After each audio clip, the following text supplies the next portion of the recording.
Hampir semua orang pasti pernah mendengar tentang Perang Salib. Perang Salib ini terjadi berkali-kali sejak abad ke-11 Masehi. Tapi tahu nggak, kalau dalam Perang Salib yang pertama, terjadi hal yang sangat tidak manusiawi. Bukan hanya pembantaian yang dilakukan, tapi para pasukan salib juga melakukan kanibalisme kepada para penghuni kota. Kejadian ini terjadi saat para tentara salib sudah berhasil masuk ke kota Ma'ara, yang sekarang menjadi kota Ma'arat al-Numan di Suriah, yang sudah mereka kepung selama beberapa minggu. Anehnya, peristiwa ini tidak terlalu menjadi perhatian daripada peristiwa-peristiwa lainnya dalam Perang Salib. Dan berikut ini adalah kronologi pengepungan Ma'ara selengkapnya.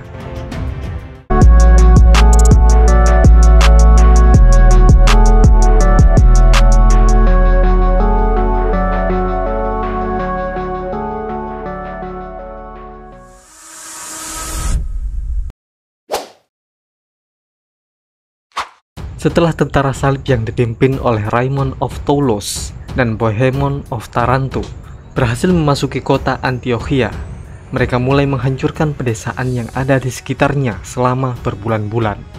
Dan saat itu, para tentara salib kurang memperhitungkan kelancaran jalur pasukan mereka, sehingga terjadi kelaparan dalam pasukan dan banyak peralatan menjadi kurang layak. Pada bulan Juli tahun 1098, seorang kesatria dari pasukan Raymond memimpin pengepungan ke kota Ma'ara yang menjadi kota penting di jalan selatan menuju Damaskus. Tapi mereka bertemu dengan garnisun yang jauh lebih besar di kota itu. Mereka pun bertempur, tapi hal itu sia-sia dan malah membuat banyak korban dari pasukan salib.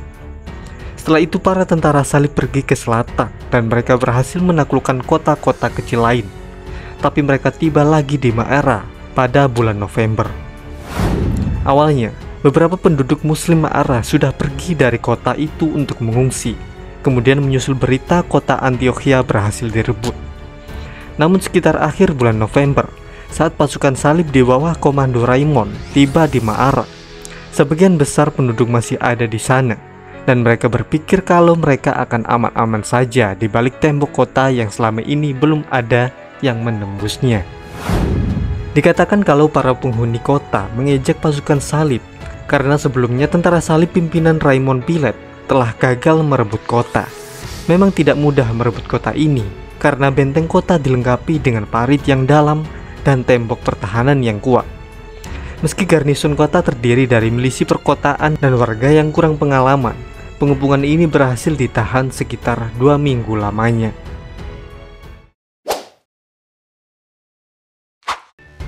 Saat itu musim dingin sudah semakin dekat dan pasukan salib sudah mulai menderita kelaparan. Kemudian mereka membangun menara pengepungan selama 10 hari. Sebelum berhasil menembus tembok, pasukan salib beberapa kali menawarkan penyerahan kota secara damai dan mereka akan menjamin keamanan para penduduk kota. Tapi mereka menolak kesepakatan itu. Pada 11 Desember, tentara salib akhirnya bisa menembus tembok, lalu garnisun kota mundur ke pinggiran kota. Dan pada malam hari, kedua pihak mulai beristirahat. Pada pagi harinya, di tanggal 12 Desember, garnisun bernegosiasi dengan Bohemond. Jika mereka menyerah, keamanan para penduduk akan terjamin. Sayangnya kesepakatan itu hanyalah kata-kata manis. Setelah garnisun menyerah, tentara salib mulai membantai penduduk. Bohemond bertanggung jawab atas tembok dan menara, sedangkan Raymond memegang kendali penyerangan di dalam kota. Ketika itu, tidak ada tempat yang aman di dalam kota. Mayat berserakan di jalan-jalan, bahkan di sudut kota. Tapi kejahatan perang ini tidak hanya sampai di situ. Tentara salib yang sudah kelaparan mulai memakan mayat-mayat itu dengan merebusnya atau dipanggang. Seperti yang ditulis oleh saksi mata kejadian itu, Ralph of Caen, dalam bukunya. Bahkan pendeta dari Raymond yang juga seorang saksi mata mengatakan kalau tentara salib yang direkrut dari rakyat biasa memakan mayat yang sudah membusuk di rawa selama 15 harian dengan lahap. Seperti yang dikemukakan Rubinstein, ada sekitar 10 sumber utama tentang kanibalisme tentara salib ini. Tapi ada juga sumber yang membela dari sisi religius tentang peristiwa ini yang dibuat oleh seorang uskup.